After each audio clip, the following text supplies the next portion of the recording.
तो बड़ी खबर इस वक्त हम आपको बता रहे हैं उत्तर प्रदेश से, जहां पेपर लीक पर सियासत लगातार गरमाई हुई है। न्याय यात्रा से घबराई यूपी सरकार, ऐसा कांग्रेस का कहना है।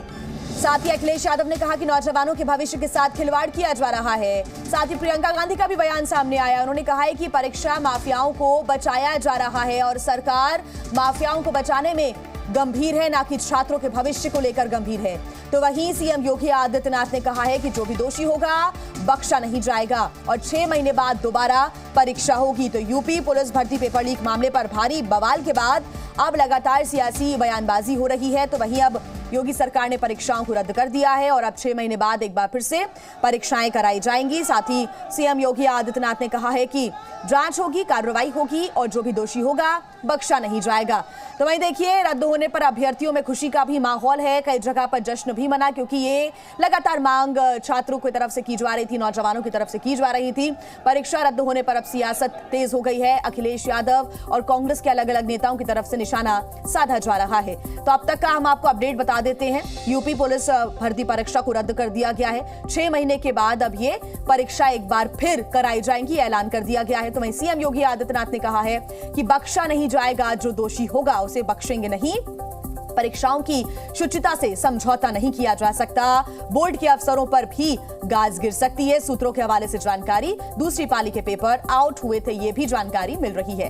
पेपर छापने वाली कंपनी से ये पेपर लीक हुआ था, सूत्रों के हवाले से ये भी जानकारी। परीक्षा रद्द होने पर अभ्यर्थियों में खुशी है। लगातार पहले दिन से ये मांग क्योंकि अभ्यर्थियों की तरफ से की जा रही थी कि अगर पेपर लीक हुआ है तो लगातार जो खबरें सामने आ रही है उसके अनुसार पेपर को रद्द कर देना चाहिए, परीक्षा को रद्द किया जाना चाहिए। और अब 6 महीने बाद एक बार फिर परीक्षा होगी, ऐलान कर दिया गया है। तो यूपी में पुलिस भर्ती परीक्षा पेपर लीक मामले को लेकर सियासत गर्मा गई है। विपक्ष ने सरकार पर हमले अपने तेज कर दिए हैं।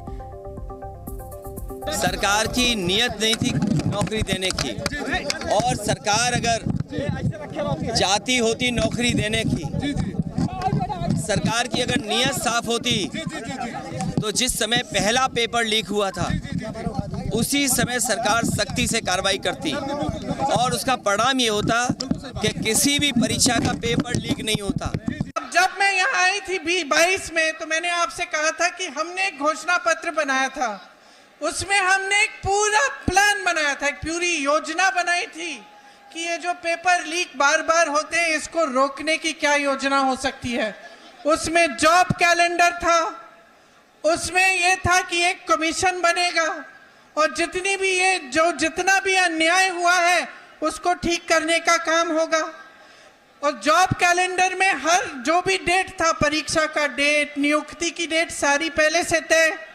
और जो उसे सियासी बयानबाजी का दौर लगातार जारी है। इस पूरे मामले को और अच्छे से समझ लेते हैं। हमारे साथ विवेक त्रिपाठी हमारे साथ जुड़े हुए हैं ज्यादा जानकारी के साथ।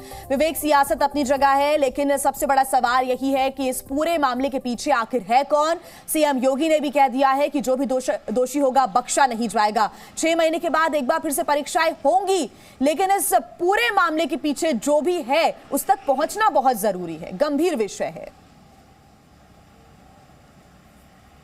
देखिए, इसके पहले भी जब टीटी परीक्षा हुई थी 2021 की मैं बात करूंगा, तब भी एक बड़ा गैंग सामने आया था।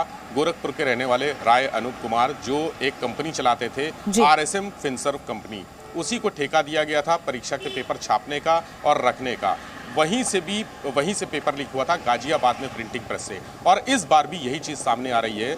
जो अभी तक की शुरुआती छानबीन है एसटीएफ की, उसमें ये पता चला है कि पेपर लीक हुआ है वहीं से जहां से प्रिंटिंग के लिए पेपर दिया गया था। अब उस कंपनी, चूंकि ये कंपनियां गोपनीय होती हैं, गोपनीय इसलिए रखा जाता है कि कहीं कोई इन कंपनी के लोगों से संपर्क करके या उनकी प्रेस में जाकर पेपर से संबंधित बातचीत ना कर सके। हालांकि जो शुरुआती छानबीन है उसके मुताबिक इस कंपनी के कोई छोटा कर्मचारी है जिसने ये पेपर लीक किया है। अब एसटीएफ वहां तक पहुंच चुकी है।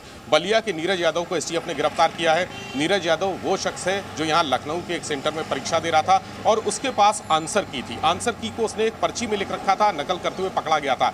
जब उससे पूछताछ की गई तो एक अमन नाम का लड़का आया जो मथुरा का रहने वाला था। मथुरा गई है एसटीएफ, बलिया से नीरज को गिरफ्तार करने के बाद मथुरा पहुंची है, मथुरा में दबिश दे रही है, अमन के बारे में तलाश कर रही है। और ये पता चला है जो व्हाट्सएप चैट, कई सबूत यहाँ पर देखिए मिलते जा रहे हैं और दोषी तक पहुंचने की कोशिश यहाँ पर लगातार की जा रही है। आप बने रहिएगा विवेक हमारे साथ।